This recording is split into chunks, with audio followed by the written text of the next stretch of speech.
Feels like they're doubling down on this home speaker with the price tag. It's pretty steep relative to the competitors.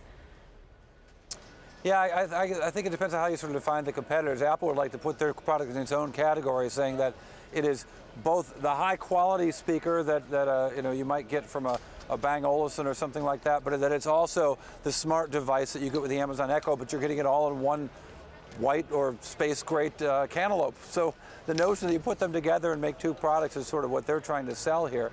And what they're also trying to sell it to this crowd of developers. You can see the 1,500 developers kind of leaving the convention center right now. They've been in there for about 2.5 hours listening to all these hardware announcements and all these software announcements. You know, software makes everything work, but hardware makes headlines when it comes to Apple. And I think what we saw here was a lot of both, with focus on new iPads, new MacBooks, and yes, this new speaker, but also some really interesting software changes to make it all work together. Yeah, Apple certainly can't get away from the hardware. That's where it's made its name. I wonder, though, Cory, when I look at some of the headlines in TLive Go, HomePod will work with an Apple Music subscription, to get music directly from the cloud, but it doesn't require syncing with an iPhone. So Apple does seem to be moving away a little bit from that hardware.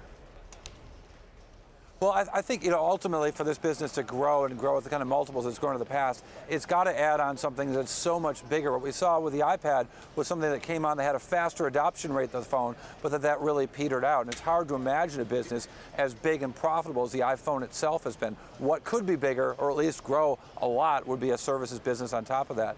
The question is, how open do they make the system? And we don't know right now whether this HomePod, for example, will work with Spotify. Will it work with other speakers set up in the home? These are the kind of questions that are really going to matter to users when they get down the line and want to sell these things. Because it might be a really cool device all by itself, but people have already got these investments and connections with other companies.